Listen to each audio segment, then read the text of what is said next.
You guys, we are here. I'm so excited. I'm joined by Karen Lamb and Kerri Medders. Hi, guys. How are you? Good. Thank you for joining me. Huge congratulations. Bring it on, Cheer or Die. How are we feeling now that it's almost out for the viewers to see? Excited and scared? Is that I'm so excited. I think people are gonna love it. It's something that I enjoyed so much upon watching it, and I just want everyone to watch it and be like, "Oh my gosh, this is so fun and scary, but like fun." Karen, this question's for you, but as a director of this movie, I feel like there was so many moving parts to this movie. So, kind of take us through the filming process for this. a lot of it was I did a lot of prep by actually hanging out with at cheer camp. So they had 3 weeks of cheer camp, and so I was there every afternoon at least after all my meetings and all the prep work. The nice thing about it is that I'm also a writer, so I spend a lot of time also polishing and working on the script. And so a lot of times, having access to everybody behind the scenes was like, whether it's talking to Kerri or any of the cast people, like, I don't get this line, or what am I doing here? And it was a chance to actually work out what we were doing. How many hours of training a day would you say?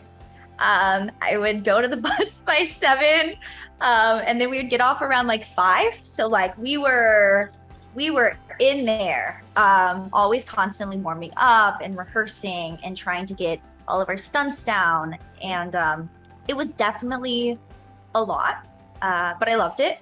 And I have to say, there's a photo on my phone where I have all of my heating packs and all of like my creams so that my muscles wouldn't hurt anymore after the first week. 'Cause I kid you not, on like the weekend when the weekend hit, I like could not move out of bed, and I was like, what are these muscles and why can't I move?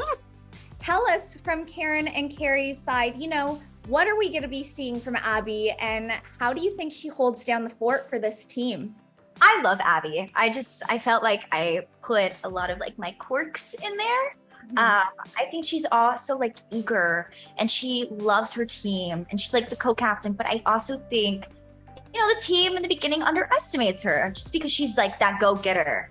And I love her arc where when everyone is in danger, she kind of steps up to the plate and she's like, hey, I can help us. Like, I've been here the whole time.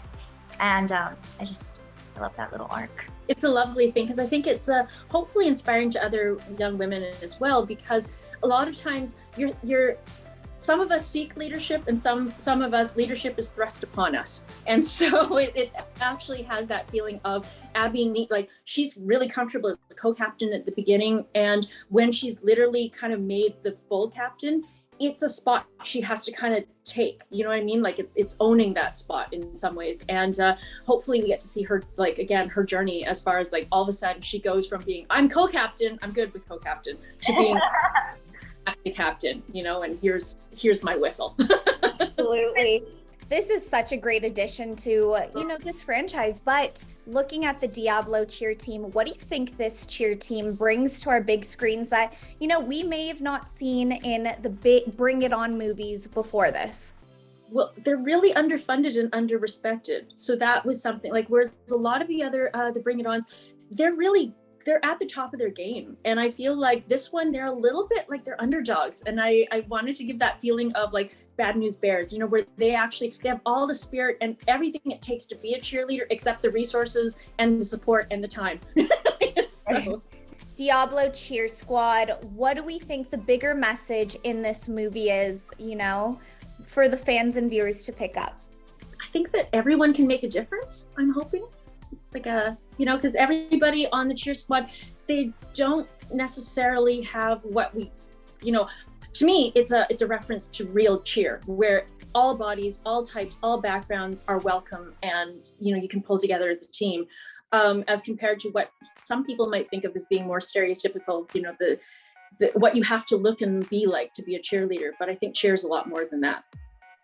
Everyone can get that chance, and I love how it showcases the underdogs in a way, making it, and you see them at the end living their best life. And I think it's a beautiful showing of that. Like, anyone can do it. Do we think we're going to be seeing a part 2 to this movie? If the production and executive gods so willing, I'd be very happy to. So fingers crossed. We'll all have our fingers crossed. You guys, I enjoyed this. I'm so excited for the fans and viewers to see this. I mean, you guys absolutely killed it. Major congratulations. Yeah.